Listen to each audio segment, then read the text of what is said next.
한국의 대표적 지성으로 알려진 이어령 교수는요, 73세의 나이에 세례를 받았습니다.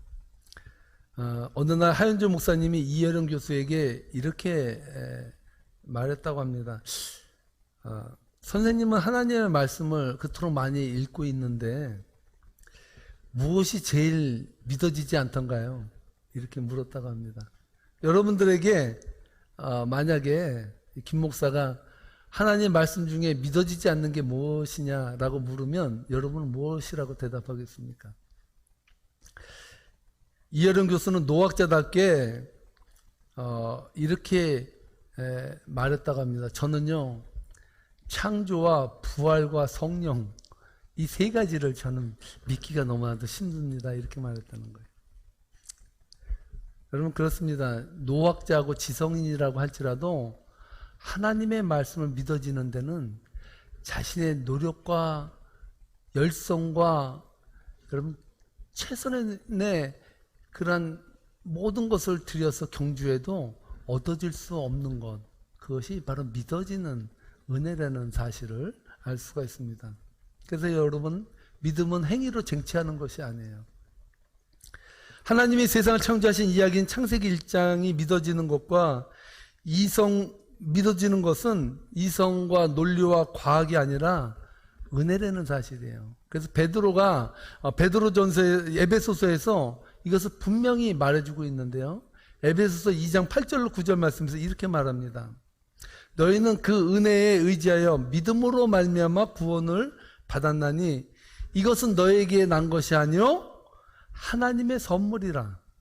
행위에서 난 것이 아니니 이는 누구든지 자랑하지 못하게 함이라. 믿음은, 구원은 믿음에서 나거든요. 그런데 이 믿음이 우리의 행위에서 난 것이 아니라 뭐에서 났다고요? 선물이라는 거, 선물. 그러니까 믿어지는 것은 선물이에요. 그러니까 어떤 분은 그렇다 그러지 않습니까? 돌아가시기 전에 한 번만 하나님을 믿는다라고 말만 해라. 그래도 그것도 우편 강도가 구원받는 것처럼 구원받을 수 있다. 그렇게 말했는데 이분이 돌아가시면서 그랬다는 거예요. 안 믿어지는데 어떡하냐. 그리고 죽었다는 겁니다. 여러분, 믿는 것, 여러분이 교회에 나와서 예수님을 믿고 마음으로 그 예수님 날 위해 죽으셨다는 사실이 믿어지는 거 있잖아요. 그것은 구원받은 증거예요. 그보다 강력한 증거가 없어요. 이 중세 철학에서 근세 철학으로 넘어가는 데 있어서 가장 강력한 영향력을 끼친 사람이 있는데 그 사람이 철학자 데카르트입니다. 데카르트는요, 철학함에 있어서 가장 근본으로 삼은 것이 뭐냐면 이 세상의 모든 것을 다 의심했다는 거예요. 내가 어디를 간다. 내가 왜 가고 싶지? 내 마음인가? 아니면 무언 주어진 사명인가? 이런 것을 늘 하나하나 세상의 명제들이나 모든 것들을 다 의심만 했다는 거예요. 사랑이 뭐냐? 눈물이 씨앗인가? 사랑이 대체 뭐냐? 이런 어떤 정의적인 걸 다 의심했는데 모든 것은 다 의심할 수 있더라는 거예요. 근데 의심하고 의심하도 그 의심의 기저에서 의심할 수 없는 사실 한 가지가 있는데 그것은 내가 지금 의심하고 있다는 사실. 그것은 내가 의심할 수 없는 사실이다라는 것을 그가 깨달았다는 거예요. 그래서 그가 그 유명한 명제를 말했죠. 뭡니까? 나는 생각한다. 고로 나는 존재한다. 내가 의심을 더해도 내가 생각하는 것만큼은 의심할 수가 없다. 그러니까 내가 생각하는 존재로 지금 있다는 것 자체가 내가 존재하고 있다는 사실이다 라고 말했다는 거예요. 여러분, 이게 별거 아닌 것 같은데요, 기독교가 데카르트가 근세 철학을 의심과 사유의 그러한 철학으로 움직여지면서 가장 큰 타격을 받은 것이 기독교예요. 내가 생각하는 존재가 되었기 때문에, 내가 생각하기 때문에 내가 존재하는 것을 느껴? 그렇다면 내가 생각하지 못하는 거가 있다면 그것은 뭐냐? 그것은 존재하지 않는 것이다. 고로 나는 하나님을 생각한 적이 없어. 결론적으로 뭐예요? 하나님은 존재하지 않아. 그건 허상이야. 내가 생각해 본 적이 없는 걸 내가 어떻게 믿냐? 그것은 존재하지 않는 거다라고 말했다는 거예요. 이것이 기독교가 세상 역사에서 가장 큰 타격을 받았던 그 시대가 바로 이 근세 철학의 시대거든요. 하나님 없이 인간의 이성의 힘으로 살아가면 인간은 행복할 줄 알았어요. 내 인생은 나이고, 내가 내 인생 막 사는데 누가 내 세금 내라 그러나? 돈을 주나? 내 인생은 내가 주인으로 살아갈 거야 라고 사람들이 외치기 시작했다는 거예요. 근데 문제가 뭔지 아십니까? 하나님이 없는 세상, 내가 주인이 되고 내가 생각하는 것이 절대적이고 그것에 의해서 살아가고 움직여지면 행복할 줄 알았는데요, 이 세상이 개판이 돼버렸어요. 1차 대전을 겪고요, 2차 세계전쟁까지 다 겪어버렸어요. 하나님이 없으면 행복할 줄 알았는데 세상이 온 아수라장이 돼버렸어요. 전쟁통이 돼버리고요, 다 자기중심적이가 돼. 욕심으로 자기 나라를 위해서만, 자기 가정을 위해서만, 모두가 다 이기적인 존재로 다 바꿔져 버리다라는 거예요. 여기서 인간은 깊게 회의하기 시작한 거예요. 이게 뭐냐? 인간이 생각하는 존재를 살아가는 것의 결과가 고작 전쟁과 서로 반목과 이 싸움의 아수라장이 되는 것이 과연 인간의 이성이 만든 그 상아탑이냐? 이렇게 생각을 했다는 것이에요. 이렇게 혹독한 1차 대전과 2차 대전을 겪고 나서 인간은 각성하기 시작했습니다. 1970년대 노벨 문학상을 받은 솔제니친이 연로하신 분들이 러시아에 들어닥친 크나큰 재앙에 대해서 이렇게 말하는 걸 들었다고 해요. 인간들은 하나님을 잊어버렸어. 그 때문에 이런 모든 일들이 일어나고 말았던 거야 라고 한탄조로 말하는 이야기를 듣고, 솔제니친이 대단한 게 그거예요. 그 말을 딱 듣고 그냥 그것을 흘린 게 아니라요, 그것이 사실이냐 무슨 문제냐를 놓고요 50년간을 연구했대요. 50년간을.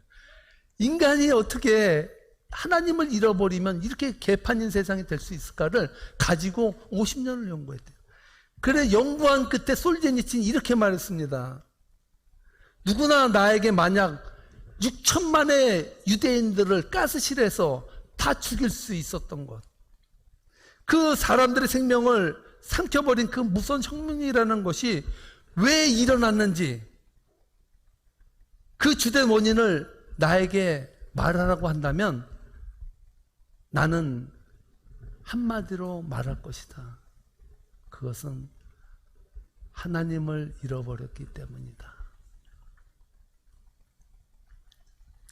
독일의 신학자 불트만이요, 1, 2차 대전을 겪고 나서 기독교와 이 세상이 갈 길을 못 잡을 때, 나는 생각하는 존재다, 고로 나는 존재한다라고 말하는 그러한 철학계 사조 속에서 인간의 이성을 가장 큰 신으로 숭배하던 이 시대 속에서 길을 제시했는데, 그것은 뭐냐면 능동태를 수동태로 바꿨다는 거예요. 나는 생각한다, 고로 존재한다가 아니라 나는 생각되어진다, 나는 고로 존재한다. 생각한다와 생각되어진다라는 것은요, 생각하는 것은 내가 생각하는 거예요. 생각되어진다는 것은 누군가 나로 하여금 생각할 수 있는 힘을 부여하고 생각할 수 있는 기제를 움직이게 할 수 있는 무엇인가가 있다는 것을 신뢰하고 믿는 거예요. 인간은 생각하는 존재가 아니라 생각되어지는 존재예요.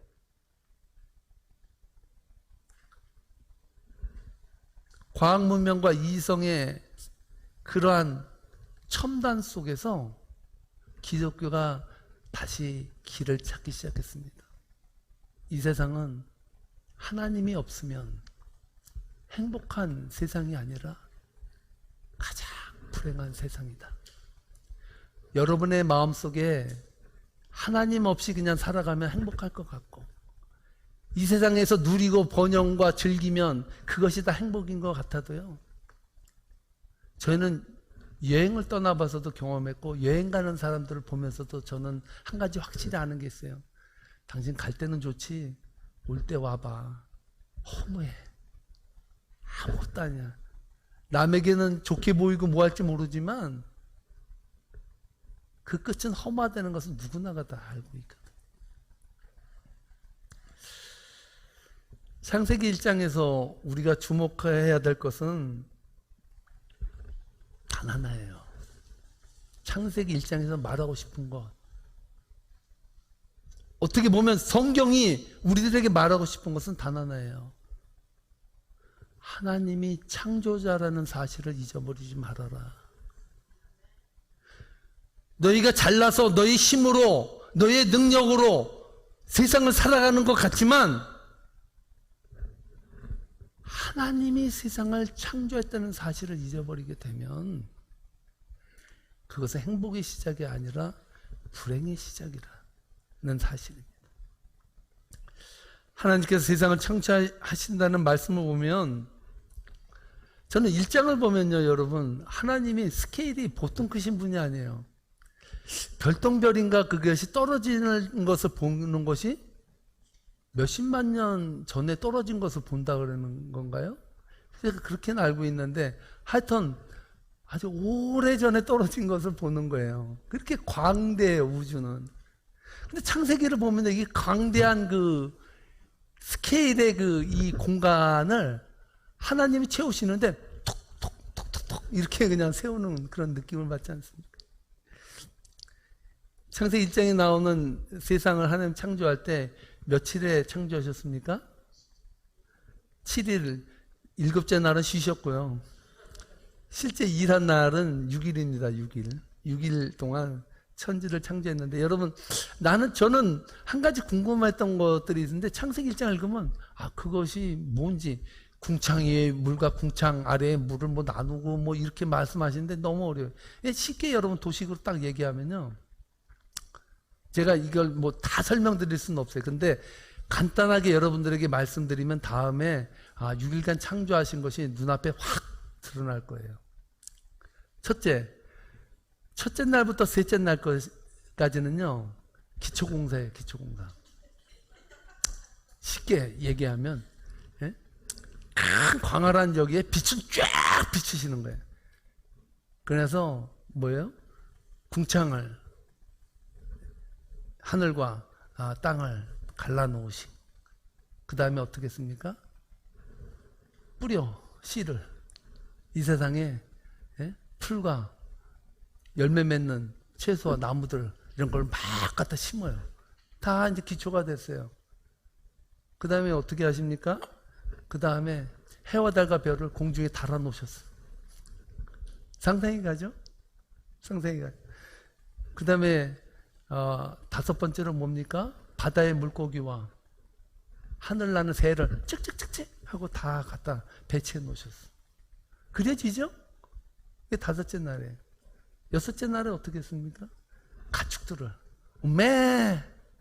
왕 하고 뭔 소리인지 모르겠네요.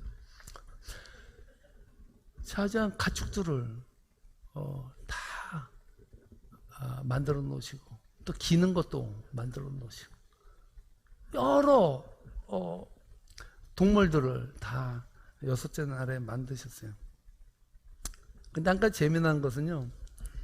히브리인들이 이해한 이 궁창 있잖아요. 궁창이라는 것이 되게 좀 약간 이해하기가 어려웠는데 이 궁창이라는 것을 달리 말하면요. 하늘이라고 볼 수가 있는데 히브리인들이 생각한 그 궁창이라는 뜻은요. 얇게 펴서 길게 늘어놓은 것. 그것을 궁창을 이해했대요. 그래서 히브리인들에게는 길게 늘어져 있으니까 이것이 받쳐지려면 뭐가 필요합니까? 기둥이 필요해요. 기둥이. 그래서 양쪽에는 기둥이 큰 게 이렇게 받치고 있다라고 생각을 했대요. 그래서 사무엘하 22장 8절에 보면요. 하늘의 기초가 요동친다라는 말이 나오는데 그것이 무슨 뜻이냐면 길게 펴진 게 기둥에 있는데 이것이 흔들려. 그러니까 그것이 요동친다라고 그렇게 표현했다는 것이죠. 이렇게 하나님께서는 많은 여러 가지 것들을 창조해 내셨습니다. 어떤 분들은 그렇게 말해요. 뭐 하루 먼저 창조하는데 씨 맺는 처소나 열매 맺는 나무를 뭐 동물보다 좀 늦게 만들면 어때? 하루 좀 쉬면 되지. 그렇게 생각할 줄 아는데요. 하나님은 아주 구체적이세요. 먼저 뭐예요? 씨 맺고 열매 맺는 과실들을 풍성하게 해요. 왜? 가축이나 사람이 먹어야 되니까. 그래서 먼저 창조하셨다는 거예요. 창세기에서 말씀하는 이 시간을 어떤 사람은 무식하게 현대의 시간하고 갖다 대입해가지고 첫째 날 24시간 안에 빛을 만드시고 이렇게 생각해. 그 사람들은 성경을 문자적으로 믿고 무식한 사람이에요. 하나님의 시간과 여러분 우리가 생각하는 시간은 달라요. 그래서 6일 동안에 창조되었다는 말들을 우리의 하루랑 생각해서 하면 안 된다는 거예요. 왜냐하면 베드로서 3장 8절에 보면요, 베드로 사도가 이렇게 말해요. 뭐라고 말하냐면 사랑하는 자들아 주께는 하루가 천년 같고 천년이 하루 같은 이 한 가지를 잊지 말아라. 하나님에게는 시간이 늘어져요. 하루가 천년이야. 천년이 하루 같아요. 그러니까 어떤 사람이 이 말씀을 딱 가지고 하나님께 기도했다는 거예요. 하나님은 천년이 하루 같고 하루가 천년 같은데 그렇다면 1원이 1억이고 1억이 1원이 아니겠습니까? 그러면 하나님 저에게 1원만 주시옵소서. 1원만. 1센트도 아니죠. 1센트. 그럼 영어로 따져서 1센트만 주십시오. 그랬다는 거예요. 그랬더니 하나님께서 이 귀한 그 기도를 들으시고 이렇게 응답해 줬다는 거예요. 종아, 내가 너의 기도를 들어주리라. 하루만 기다려라. 그랬더니 하나님께 하루가 얼마입니까? 천년이야. 천년이 하루 같고 하루가 천년 같아. 그 어떤 사람들이 그래요. 이 순서는 중요하지 않다. 순서 중요해요. 예를 들어서 여러분 씨 맺는 열매나 여러분 씨 맺는 과일, 나무 같은 것을 먼저 만들지 않으면요 굶어 죽어요. 여러분 이제 창조의 순서 기억 확 나죠. 이제 이렇게 6일의 시간에 걸쳐서 하나님은 그 모든 것을 만들었다는 거예요. 근데 여기서 우리가 중요한 사실 한 가지가 있어요. 하나님께서 이 세상의 모든 동물과 생물들을 만드실 때 3절부터 나오는데 중요한 단어 하나가 나와요. 그게 뭐냐면 각기 종류대로예요. 이 말이 창세기 1장의 3절부터 시작이 되는데요. 몇 번 나오냐면요. 10번 나와요. 10번. 한번 집에 가서 쉬어보세요. 김 목사 말이 맞는지. 각기 종류대로 만들어야 됩니다. 각기 종류대로는 무슨 말입니까? 염소와 원숭이는 달라요. 각기 종류가 달라. 살구나무와 배나무는 달라요. 각기 종류대로 다 각자 다른 거예요. 다른 거로 각기 종류에 맞추어서 하나님께서는 풍성한 것을 다 만들어 놓으셨다는 거예요. 여러분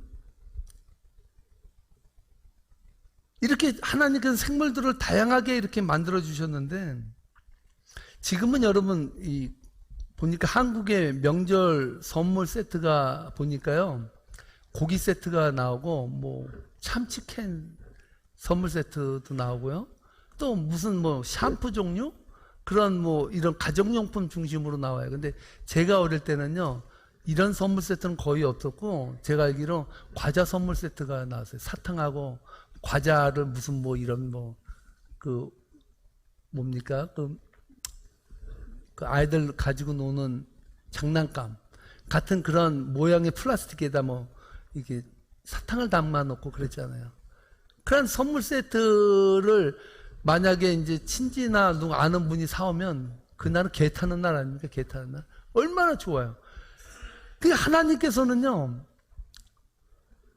왜 그런지 모르겠는데 나중에 말씀드리겠지만 엄청나게 많은 일을 많이 벌여 놓으셨어요. 많이 그냥 만들어 놓으시고 막 생명이 막 탄생하게 하시고 막 창조의 역사를 막 그냥 일어나게 하셨다는 거예요. 근데 저는요 창세기 1장의 창조 이야기를 묵상하면서 든 생각이 바로 이 하나님은요 천지를 창조하실 때 그 종합 선물 세트처럼 뭔가를 만들어서 누군가 주고 싶어 하는 것 같아요. 왜 만들어? 쓸데없이요. 네? 생명력 있는 가축들을 다 만들고 열매도 다 만들고 누구를 위해서 뭔가 선물을 준비하신 것 같은 느낌이 들어요. 그 다음에 여러분, 누구를 위한 선물일까요? 저는 오늘 그것이 여러분들에게 말하고 싶은 키포인트예요.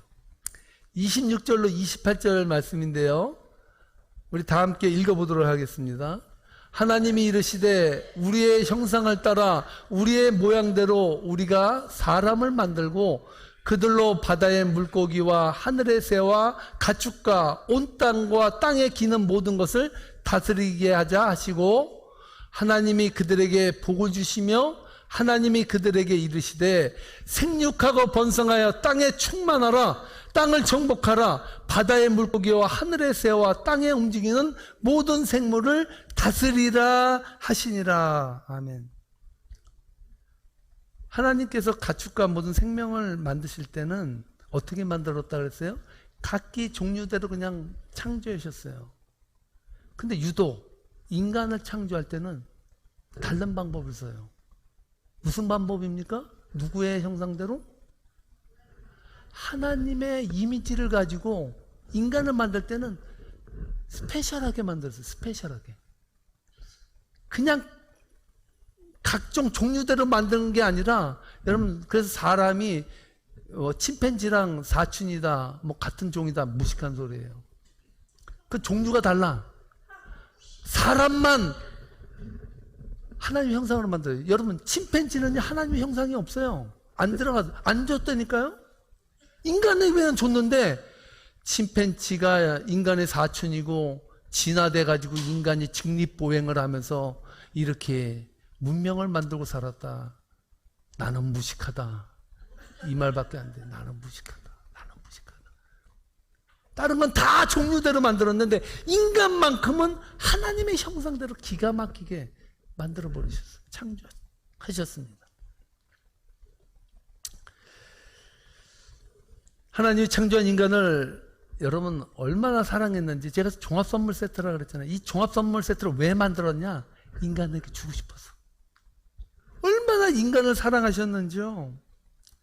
하나님은 애써 3일 동안 창조한 모든 생물들을요, 야, 다 줄게. 너희가 이제 가서 너희들이 원하는 대로 그것을 다스리고 정복하고 충만하게 그 안에서 행복하게 살아라 하고, 하나님께서는 종합선물 세트를 인간에게 그냥 부여해 줬다는 거예요. 저는요, 하나님이 우리를 얼마나 사랑했는지, 인간이 교만함과 죄가 도저히 스스로 해결할 수 없는 단계에 이르자 하나님은 특단의 조치를 했는데, 무슨 조치를 했습니까? 하나님은 예수님을 보냈어요. 야, 예수, 네가 내려가야겠다. 가서 이 죄로 얼룩진 인간, 도저히 회복 불가능한 인간을 위해서 네가 대신 희생 제물이 되라. 그래서 하나님은요, 죄 많은 인생을 위해서 예수님을 이 땅에 보내주시기까지 사랑했어요. 이것을 깊이 깨달은 사람이 바울이에요. 그래서 바울이요, 갈라디아서 1장 4절에서 뭐라고 말하냐면요, 이렇게 말합니다. 제가 읽어드리겠습니다. 그리스도께서 하나님 곧 우리 아버지의 뜻을 따라 이 악한 세대에서 우리를 구원하기 위해서 자기 몸을 들이셨으니. 뭐라고요? 그리스도께서 하나님 곧 누구요? 내 아버지. 그리스도보다 누구를 더 사랑했어요? 누구를 더 사랑했습니까? 그땐 나라 그래야죠. 나의 가치가 그 정도예요.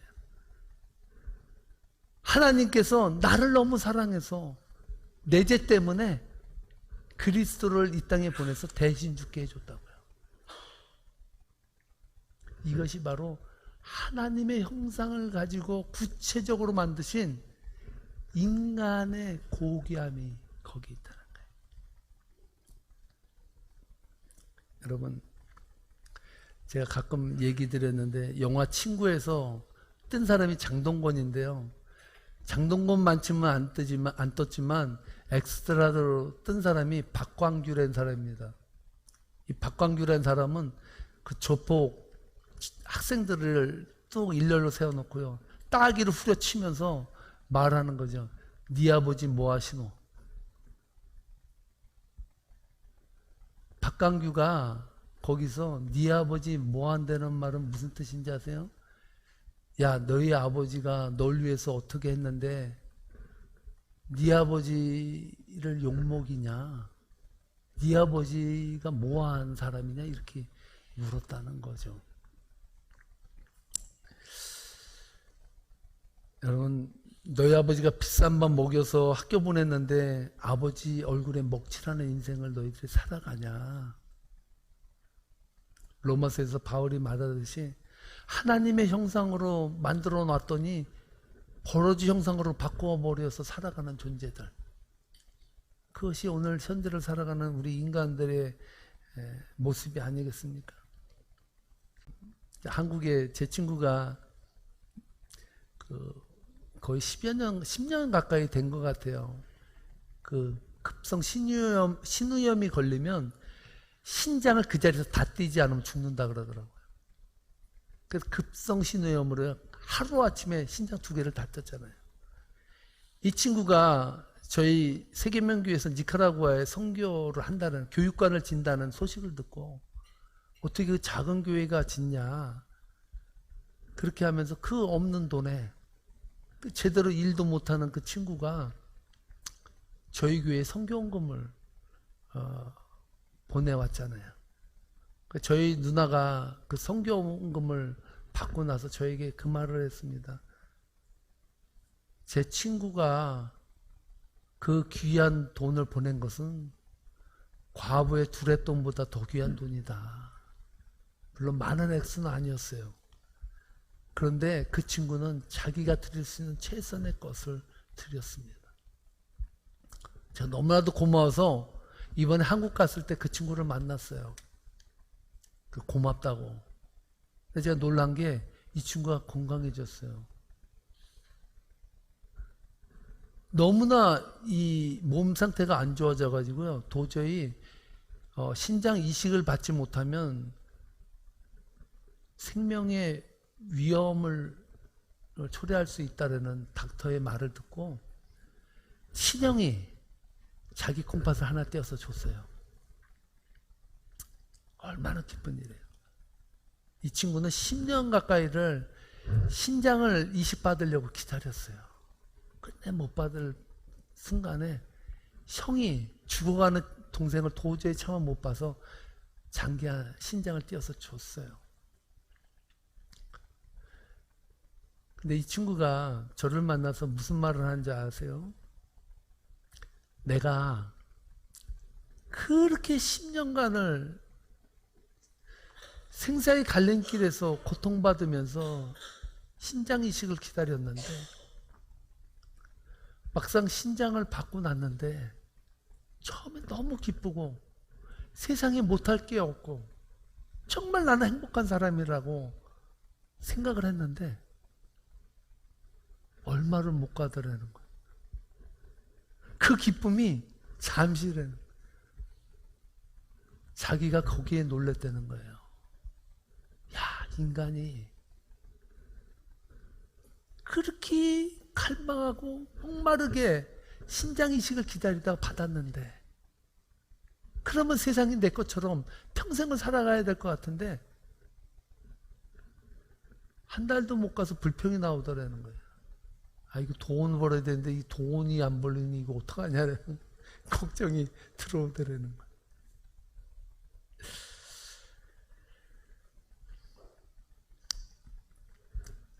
여러분, 이것이 인간이라는 것이죠.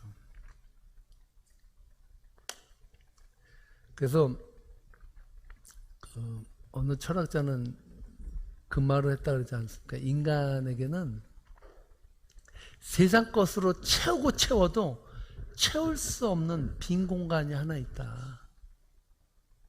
그 공간은 하나님만이 채울 수 있다. 할렐루야. 하나님이 아니고는 파스칼이군요. 파스칼. 그 말을 했어요. 하나님만이 그 빈 공간을 채울 수 있다. 저는 하나님의 형상을 묵상하면서 그 생각이 들었습니다. 하나님이 왜 다른 것은 다 종류대로 그냥 만들어 버렸는데 인간은 어떻게 하나님의 이미지를 그대로 투여해서 인간을 이렇게 만들어 놓으셨을까? 인간 안에는 무엇이 있을까? 그것은 바로 하나님의 형상입니다. 할렐루야! 인간에게, 세상 사람들에게 뺏길 수 없는 하나님의 자녀만이 고백할 수 있는 것은 나는 하나님의 형상의 이미지를 가지고 있다는 거예요. 인간이 불행한 이유는 이 형상을 잊어버렸기 때문에. 흙으로 사람을 만드시고 그 코에 생기를 불어넣으신 그 하나님의 형상을 우리가 갖고 살 때 우리의 인생은 행복으로 가는 길에 서 있는 것입니다. 사랑하는 성도 여러분, 세상이 행복을 주지 않아요. 세상의 명예나 세상 것으로 여름을 채워도 채울 수 없는 그것, 그것은 바로 하나님의 형상을 회복할 때, 그때 우리에게 임하는 축복임을 믿습니다. 이 말씀을 붙들고 하나님의 형상 안에서 그 형상을 주신 하나님을 노래하는 복된 성도님들 되시기를 주님의 이름으로 축복합니다. 기도하시겠습니다. 하나님 감사합니다. 이 세상 모든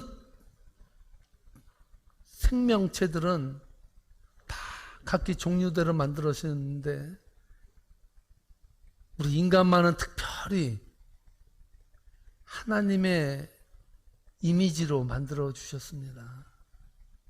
하나님, 오늘 이 말씀이 저희들의 가슴에 깨달아지게 해주시니 감사합니다.